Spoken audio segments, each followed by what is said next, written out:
बिस्मिल्लाहिर्रहमानिर्रहीम। अस्सलामुअलैकुम viewers, welcome to मेरी आवाज़। मैं हूं मोहम्मद हमज़ा और आज हम शुरू कर रहे हैं क्लास नंबर 19। आज का जो हमारा टॉपिक है वो है WH वर्ड्स। बेसिकली जो WH वर्ड्स हैं वो 7 होते हैं, लेकिन उनमें से 4 जो ज़्यादा इम्पॉर्टेंट हैं वो आज हम डिस्कस कर रहे हैं। WH वर्ड्स के किस तरह से सेंटेंसेस हम बना सकते हैं, उन 7 में से 4 हम डिस्कस कर रहे हैं। रिमेनिंग जो 3 हमारे रह जाएंगे बकाया, वो हम बाद में, क्योंकि ये बेसिक इंग्लिश ग्रामर कोर्स है, तो जो 3 बाकी रह जाएंगे उनको हम बाद में आफ्टर टेंसेज या फिर बाद में किसी क्लास में हम उनको डिस्कस करेंगे। तो आज जिन WH वर्ड्स को हम डिस्कस करने जा रहे हैं वो है व्हाट, वेयर, व्हेन और व्हाई। सबसे पहले हम ये जान लेते हैं कि इनके मायने क्या हैं और इनको हम किस तरह, क्यों, इनका पर्पस क्या है इस्तेमाल करने का, किस तरह इस्तेमाल करते हैं और क्यों इस्तेमाल करते हैं। सबसे पहले व्हाट की मीनिंग है क्या। क्या बेसिकली हम वहाँ यूज़ करते हैं जहाँ हमें ऑब्जेक्ट का पता नहीं होता।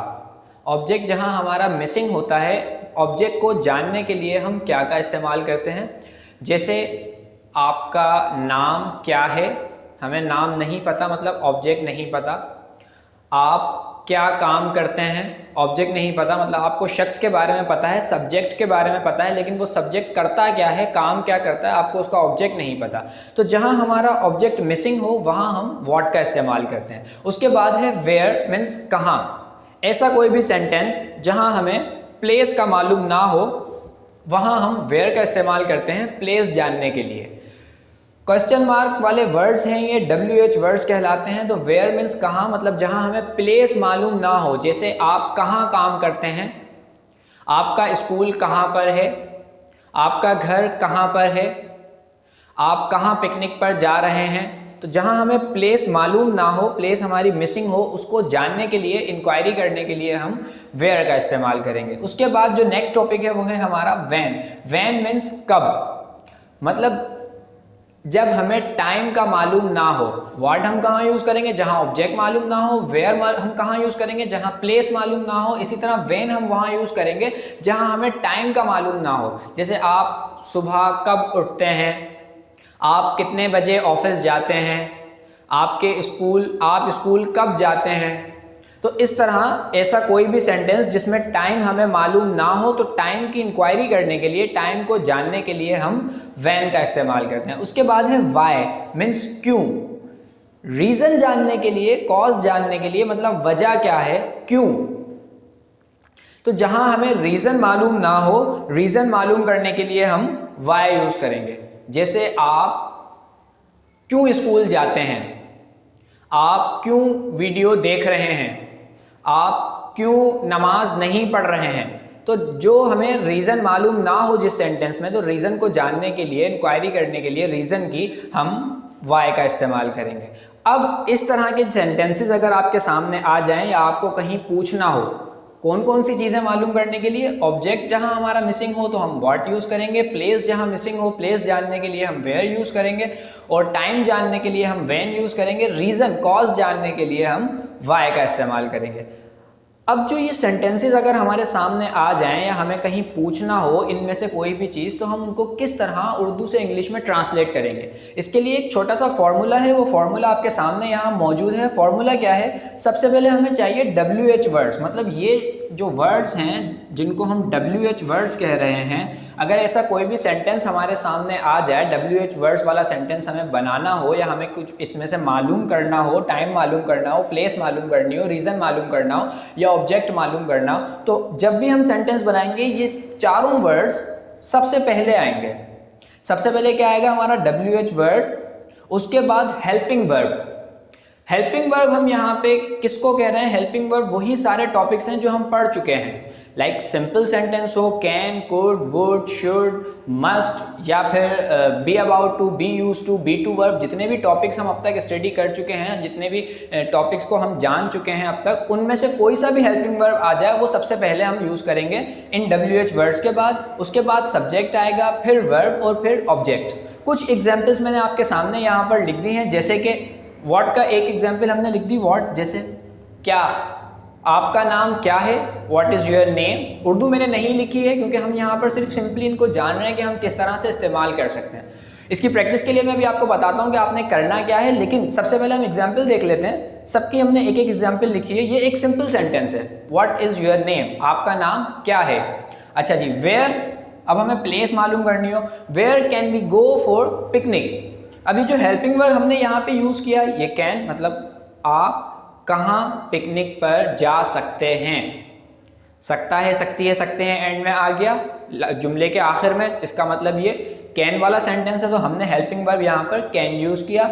Where can we go for picnic. इसके बाद व्हेन मीन्स कब। अब हमने टाइम मालूम करना है, तो टाइम के लिए एग्जाम्पल हमारे सामने मौजूद है। When were you about to go to office, आप कब ऑफिस जाने ही वाले थे। वाला है, वाली है, वाले हैं, या फिर वाला था, वाली थी, वाले थे के लिए हम अबाउट टू वाले सेंटेंसेस यूज़ करते हैं। तो सबसे पहले हमारा WH वर्ड आया और फिर उसके बाद हेल्पिंग वर्ब आ गया। हेल्पिंग वर्ब यहाँ पे क्या है, अबाउट टू में से हम बी फॉर्म को इंट्रोगेटिव बनाने के लिए बी फॉर्म पहले यूज़ करते हैं। तो ये सारे इंट्रोगेटिव सेंटेंसेज हैं। ये तो आपने याद रखना है अच्छी तरह से कि WH वर्ड जितने भी सेंटेंसेज होंगे ये तमाम इंट्रोगेटिव सेंटेंसेज हैं, तमाम में सवाल किया जा रहा है, तमाम सेंटेंसेस के आखिर में आपने क्वेश्चन मार्क लगाना है।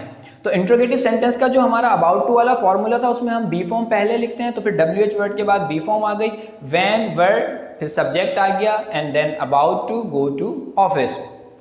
इसके बाद जो लास्ट हमारा है वो है वाई मीन्स क्यों, जहां हमें रीजन जानना हो। Why was she to buy book. Urdu क्या होगी इसकी, उसको क्यों किताब खरीदनी थी। Why was she to buy book. अब आपने रीज़न जानना है उसको किताब क्यों खरीदनी थी। तो इस तरह अगर आपके सामने कुछ भी WH वर्ड वाले वर्ड्स आ जाएं, जहां आपको ऑब्जेक्ट मालूम ना हो, जहां आपको प्लेस मालूम ना हो, जहां आपको टाइम मालूम ना हो, या फिर आपको रीज़न मालूम ना हो। रीज़न जानने के लिए आप वाई का इस्तेमाल करेंगे, टाइम जानने के लिए व्हेन, प्लेस जानने के लिए वेयर और ऑब्जेक्ट जानने के लिए व्हाट। फॉर्मूला इसका आपके सामने मौजूद है। सबसे पहले WH वर्ड्स, मतलब ये इस तरह के जुमले जब भी आपके सामने आए तो ये जो वर्ड्स हैं ये सबसे पहले ही आएंगे। उसके बाद आपका हेल्पिंग वर्ब आ जाएगा। हेल्पिंग वर्ब मतलब जितने भी टॉपिक्स अब तक आपने पढ़े हैं उनमें से जो भी जुमले का आखिर होगा उसको देखते हुए आप हेल्पिंग वर्ब लगाएंगे। हेल्पिंग वर्ब के बाद आपका सब्जेक्ट, फिर वर्ब और फिर लास्ट में आपका ऑब्जेक्ट आ जाएगा। तो ये आज का एक हमारा बहुत ही आसान टॉपिक है, थोड़ा सा ट्रिकी भी है क्योंकि ये WH वर्ड्स जो हैं अक्सर हमें यूज़ करने पड़ते हैं जब भी हमें टाइम मालूम ना हो, किसी हमें टाइम के बारे में मालूम करना है कि आप कब ऐसा करेंगे, आप कब सुबह उठते हैं, आप कब ऑफिस जाते हैं, आप कब खाना खाते हैं, आप कब खाना खा सकते हैं, आप कब खाना खाने वाले थे। तो इस तरह के जितने भी सेंटेंसेस अगर अब आपके सामने आ जाएँ तो आप उनका इस्तेमाल इस फॉर्मूले के अकॉर्डिंगली उसको उर्दू से इंग्लिश में ट्रांसलेट करेंगे। एक्सरसाइज आपके सामने मौजूद नहीं है। एक्सरसाइज के लिए आपको क्या करना है, जितनी भी एक्सरसाइज अब तक जो हम कर चुके हैं उन तमाम को आप टर्न आउट करेंगे इन WH वर्ड्स में खुद से, क्योंकि जब ये प्रैक्टिस आप करेंगे तो आपको और ज़्यादा अच्छी तरह से इसका कॉन्सेप्ट जो है वो क्लियर हो जाएगा। जैसे जो आपकी कैन वाली एक्सरसाइज है उसमें आप अपनी मर्जी से टाइम को जानने के लिए टाइम वाला बना देंगे, उसको वेयर यूज़ कर लें, व्हेन यूज़ कर लेंगे। प्लेस जानने के लिए आप वहाँ पे वेयर लगा देंगे, जैसे आप कहाँ क्रिकेट खेल सकते हैं। इसी तरह जो कुड की एक्सरसाइज है उसमें भी आपने यही करना है, जो वुड की एक्सरसाइज है उसमें भी आपने यही करना है, जो शुड की एक्सरसाइज है, जितनी भी तमाम एक्सरसाइजेज हैं उन तमाम एक्सरसाइजेज में आप पहले उर्दू में इनकी जगह बनाएंगे खुद से और फिर उसको आप उर्दू से इंग्लिश में ट्रांसलेट करेंगे। इस प्रैक्टिस को आपने करना है। अगर ये प्रैक्टिस आप करेंगे तो आपको और ज़्यादा आसानी से इसका जितना भी कॉन्सेप्ट है वो तमाम आपका क्लियर हो जाएगा। तो आज के लिए सिर्फ इतना ही। अब मुलाकात होगी आपसे नेक्स्ट वीडियो में नेक्स्ट टॉपिक के साथ। तब तक के लिए अपना बहुत ख्याल रखिए। चैनल ज़रूर सब्सक्राइब कर लीजिए और बेल आइकन ज़रूर प्रेस कर लें ताकि आने वाली जितनी भी वीडियोज़ हैं उनकी अपडेट्स आपको पहले से मिल जाएं। Thank you so much for giving your precious time. अल्लाह हाफिज़।